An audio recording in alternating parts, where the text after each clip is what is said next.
जंगल ट्रेकचा आजचा शेवटचा दिवस होता. 3-4 दिवस नेचरमध्ये इतके मस्त गेले होते की उद्यापासून तेच तेच बोरिंग रुटीन सुरू करण्याची प्रियाला अजिबातच इच्छा नव्हती. पहाटे पक्ष्यांच्या किलबिलाटापासून जो सर्व ट्रेकर्सचा दिवस सुरू होईल तो अगदी आकाशात चंद्रचांदण्यांचे दर्शन होईपर्यंत. आज तर सर्वांनी शेवटचा दिवस म्हणून कॅम्पफायर करून भरपूर वेळ गप्पा धमाल करायचं ठरवलं होतं. दिवसभराचं हेक्टिक रुटीन झालं होतं, तरी कॅम्पफायरभोवती गप्पांना उधाण आलं होतं. वेगवेगळ्या विषयांवरून फिरत फिरत गप्पा भूताखेतांपर्यंत आल्या. साहिल तर खूपच किस्से सांगत होता. मिताली प्रियाला घट्ट धरून बसली होती. कानावर हात ठेवला असला तरी तिला गोष्टी ऐकण्यातही इंटरेस्ट होता. झंप्या, जंगलातच राहणारा मित्र कम गाईड, तो देखील खूप किस्से सांगत होता आणि त्याचे तर बरेचसे किस्से जंगलातले होते. त्यामुळे तर सगळ्यांना आणखीनच इंटरेस्टिंग वाटत होते. हळूहळू सर्वांना थकवा जाणवू लागला. पहाटे उठून परत निघायचंही होतं. त्यामुळे नाईलाजाने एक एक करत सर्वजण आपापल्या टेंटमध्ये शिरले. मिताली प्रिया पण त्यांच्या टेंटमध्ये आल्या. मितालीने झोपतानाही प्रियाचा हात हातात घेतला होता. फारच घाबरट आहे हा मिताली तू. अगं, शेवटी ह्या सर्व गोष्टी खऱ्याच नसतात, फरक कोणाला माहिती, अशी तिची समजूत काढत काढत प्रियाला पण आता हळूहळू झोप येऊ लागली. जंगलातील ही रात्र अख्ख्या जंगलभर वाऱ्याबरोबर पानांची सळसळ होती.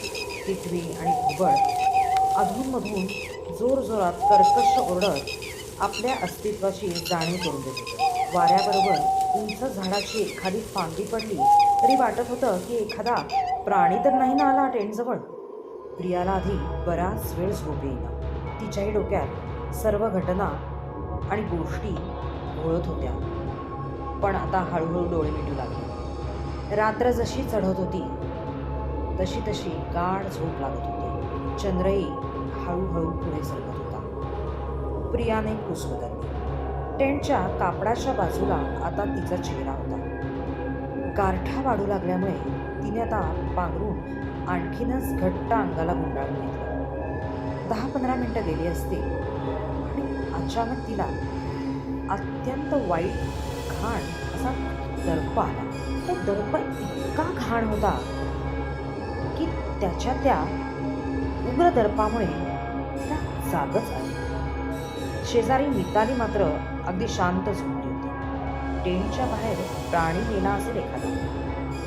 हॉरिबल दर्प होता. पण तिने डोक्यावरून पांघरून घेतलं. डोळ्यावर इतकी झोप होती तरी या वासामुळे मात्र अस्वस्थता आली होती. इकडे मितालीला कसलीच जाणीव नव्हती. पांघरून डोक्यावर घेऊन काहीच फरक पडत नव्हता. प्रियाने असह्य होऊन पांघरून काढलं. तिला क्षणभर जाणवलं की टेंटच्या खिडकीच्या शेजारी कोणाची तरी सावली आहे. कोणीतरी बाहेर उभं आहे. ती सावली लहान मोठी होत होती, लांब जात होती, जवळ येत होती. ती सावली जवळ आली की दर्प उग्र होत असे. प्रियाच्या तोंडातून शब्दच फुटेना. तिने हाताने मितालीला उठवण्याचा प्रयत्न केला, पण मिताली इतकी गाढ झोपली होती की तिला काही समजलंच नाही. इतक्या घाण दर्पामध्ये ही इतकी कशी काय गाढ झोपली आहे? आता काय करावं? प्रियाला वाटायला लागलं की आपल्याला कोणतरी जाऊन काही धरूनच ठेवलं आहे. तिला हलताच येईना.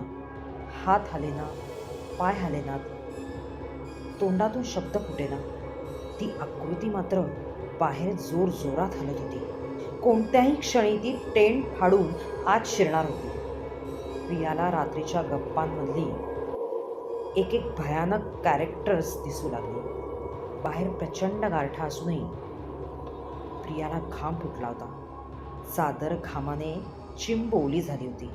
अस्वस्थता इतकी आली होती की काहीही समजत नव्हतं. काय घडतंय, किती वेळ घडतंय याची काहीच कल्पना येत नव्हती. जणू काही कोणीतरी गळा आवळलाय, ज्यामुळे तिच्या तोंडातून शब्दच फुटेना. ती आवळ, ती पकड आता हळूहळू घट्ट होती असं वाटायला लागलं. ती सणक थोडीशी तिच्या डोक्यात गेली आणि आणखीन काही मनात येईपर्यंत प्रियाची शुद्ध हरपली. बहुतेक बराच वेळ गेला असावा. कालांतराने कानावर मितालीचा आवाज पडल्यावर प्रियाला जाग आली. अगं प्रिया, उठ. किती काळ झोपली आहेस? केव्हाची उठवते आहे मी तुला. चल उठ. 5:30 वाजायला आलेत, निघायचंय ना आपल्याला. प्रियाला काहीही समजत नव्हतं क्षणभर. डोकं बधीर झालं होतं. रात्रीचा प्रसंग सांगण्याचा ती प्रयत्न करत होती, पण मितालीला आता निघण्याची इतकी घाई झाली होती की ती काहीही ऐकून घेत नव्हती. बाकी सगळेजण बाहेर त्यांची वाट बघत थांबले होते. शेवटी सगळं बळ एकवटून प्रिया उठली. तिने भराभरा सर्व काही आवरलं. ज्या गोष्टी होत्या त्या सॅकमध्ये कोंबल्या. सगळं आटपताना तिला असं वाटायला लागलं की खरंच हे सगळं बहुतेक स्वप्नच होतं. पक्ष्यांचा बाहेर किलबिलाट सुरू होता. पहाटेच्या गारव्यात कडक चहा घेऊन सर्वजण ताजेतवाने झाले होते आणि मग जंगलातल्या गोष्टी मनात साठवत हळूहळू जंगलाबाहेर पडले. गाडीत धमाल चालू होती. आधी प्रिया थोडी अस्वस्थ होती, पण मग आता हळूहळू ती पण सगळं एन्जॉय करू लागली. मध्येच रात्रीच्या घटनांचं काहीतरी आठवायचं आणि ती थोडी डिस्टर्ब व्हायची. पण बहुतेक ना त्या रात्रीच्या गप्पांमधल्याच घटना आपल्या डोक्यात होत्या, म्हणून तसं स्वप्न पडलं असावं. मग विचार बाजूला ठेवत ती परत फ्रेंड्सच्या गप्पा आणि धमालमध्ये शिरली.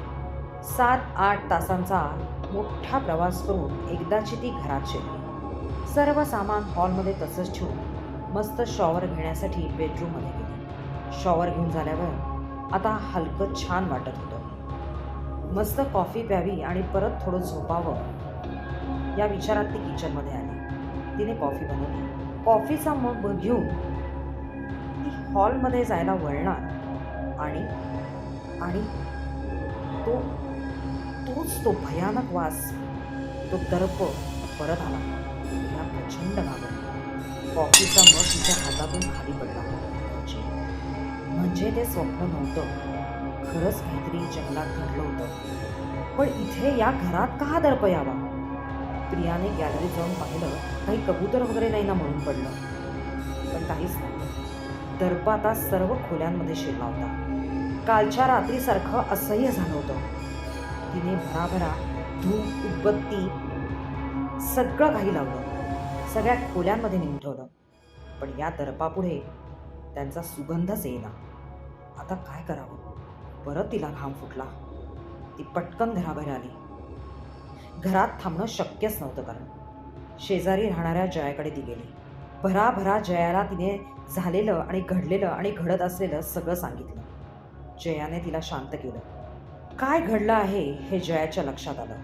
प्रिया थोडी शांत झाल्यावर जया म्हणली, आता तू ठीक असशील तर मला सांग, तू ट्रेकिंगमध्ये जे सगळं सामान, जे कपडे घेऊन गेली होतीस ते आत्ता कुठे ठेवलं आहेस? प्रिया म्हणली, मी हे सगळं सामान हॉलमध्ये तसंच्या तसं ठेवलं आहे. रिलॅक्स झाल्यावर मी ते सगळं आवरणार होते, पण हे सगळं घरात सुरू झालं आणि आता मला काहीच सुचत नाही. त्या क्षणी जया ताबडतोब म्हणाली, आता अजिबात वेळ काढू नकोस. ताबडतोब घरी जा. सर्व सामान, एस्पेशली कालचे कपडे, अगदी ती बॅग, सर्वच्या सर्व ताबडतोब जाळून टाक. रस्त्यावर सुद्धा नेऊन ठेवू नकोस, कारण काल तुला पडलेलं स्वप्न नव्हतं. जंगलातल्या एखाद्या निगेटिव्ह एनर्जीने तुला त्रास देण्याचा नक्कीच प्रयत्न केला होता आणि तीच एनर्जी तुझ्या कपड्यांबरोबर किंवा सामानाबरोबर घरात शिरली आहे. आणखी काहीतरी वाईट घडण्याच्या आत सगळं ताबडतोब जाळून टाक. एवढा एकच पर्याय आहे. क्षणभरही वेळ काढू नकोस. तुझी ज्या देवावर, ज्या शक्तीवर श्रद्धा आहे ना, त्याचा जप कर एकीकडे, मग काही होणार नाही. जा जा जा, पटकन जा.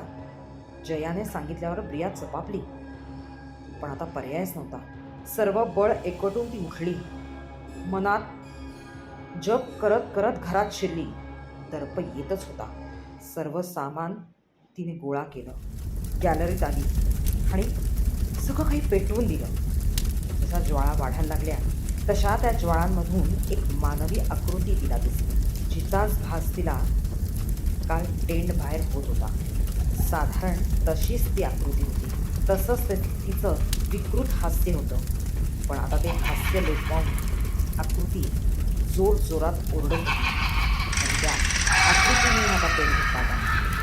तिचा अवकाश सर्व सामान जळून गेलं. जशी सगळ्या गोष्टींची राख झाली त्या आकृतीची पण राख झाली. प्रिया प्रचंड भेदरलेली होती. मोडका तोडका जप सुरूच होता. आत हॉलमध्ये शिरायचं तिचं डेअरिंग होत नव्हतं, पण का कोण जाणे थोडं हलकं वाटायला लागलं होतं. जप करत करत ती हॉलमध्ये शिरली. पण आता घरात काय हॉलमध्ये काय कुठेच तो दर्प नव्हता. सगळं काही निघून गेलं होतं. घरात होता तो फक्त उदबत्ती आणि धुपाचाच सुगंध. सगळ्या वाईट गोष्टींचा नाश झाला होता आणि प्रिया मोठ्या संकटातून सुटली होती.